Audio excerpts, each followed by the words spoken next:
നമസ്കാരം. Raf talk ഫുട്ബോളിലേക്ക് അവർക്കും സ്വാഗതം. ബ്രസീലിയൻ കോച്ച് ടിറ്റെ പുതിയ ക്ലബിൽ ജോയിൻ ചെയ്തിരിക്കുന്നു. ഫ്ലെമിംഗോയിൽ നിന്ന് നേരത്തെ സാക്ക് ചെയ്യപ്പെട്ട ശേഷം അദ്ദേഹം കുറച്ചു കാലം ഒരു വർക്കും എടുക്കുന്നുണ്ടായിരുന്നില്ല. ചെറിയ ചില ആരോഗ്യ പ്രശ്നങ്ങളും ഉണ്ടായിരുന്നു. അതിൽ നിന്നൊക്കെ പൂർണ്ണമുക്തനായി ടിറ്റെ ഇതാ വീണ്ടും പുതിയ ജോബിലേക്ക് എത്തിയിരിക്കുകയാണ്. ഒഫീഷ്യൽ പ്രഖ്യാപനം വന്നു കഴിഞ്ഞു. ബ്രസീലിയൻ ക്ലബ്ബ് ക്രുസൈറോ അദ്ദേഹത്തെ കോച്ചായി നിയമിച്ചിരിക്കുകയാണ്. അദ്ദേഹത്തോടൊപ്പം അദ്ദേഹത്തിൻ്റെ സഹായികളായിട്ട് മാത്യസ് ബാച്ചി ഉണ്ട്. അഡ്നർ ബാച്ചി എന്ന് പറഞ്ഞാൽ ടിറ്റയാണ്. അദ്ദേഹത്തിൻ്റെ മകൻ മാത്യസ് ബാച്ചി അസിസ്റ്റൻ്റായിട്ട് വരുന്നു. ഒപ്പം തന്നെ വിനീഷ്യസ് ബെർഗാൻഡിനും അദ്ദേഹത്തെ സഹായിക്കാനുണ്ടാകും. കൂടാതെ ഫാബിയോ മാസരിയാൻ ഫിസിക്കൽ ട്രെയിനറായിട്ട് ടിറ്റയുടെ ടീമിനോടൊപ്പമുണ്ട്. സോ 64-കാരനായിട്ടുള്ള ടിറ്റെ വീണ്ടും ഒരു ജോബ് ഏറ്റെടുത്തിരിക്കുന്നു.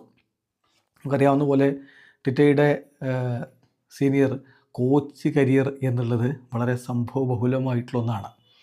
പല ക്ലബ്ബുകൾ അദ്ദേഹം പരിശീലിപ്പിച്ചിട്ടുണ്ട്. അതിൽ വലിയ നേട്ടത്തിലേക്ക് കൊറിന്ത്യൻസിനോടൊപ്പം അദ്ദേഹം പോവുകയും ചെയ്തിട്ടുണ്ടായിരുന്നു. അതായത് ഫിഫ ക്ലബ്ബ് വേൾഡ് കപ്പിൽ ചെൽസിയെ പരാജയപ്പെടുത്തി ടീമിനെ മുത്തമിടിയിച്ചിട്ടുണ്ടായിരുന്നു ടിറ്റെ.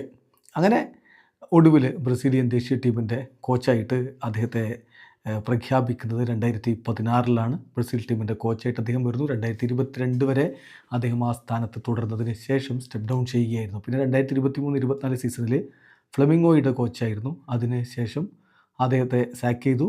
പിന്നെ ഇപ്പോൾ അദ്ദേഹം ക്രുസൈറോയുടെ കോച്ചായിട്ട് വരുന്നു. തീർച്ചയായിട്ടും ബ്രസീലിയൻ ലീഗിൽ ക്രുസൈറോക്ക് ടിറ്റയിലൂടെ മികച്ച പ്രകടനം നടത്താൻ പറ്റുമെന്ന പ്രതീക്ഷയിലാണ് ഇപ്പോൾ ആരാധകരുള്ളത്.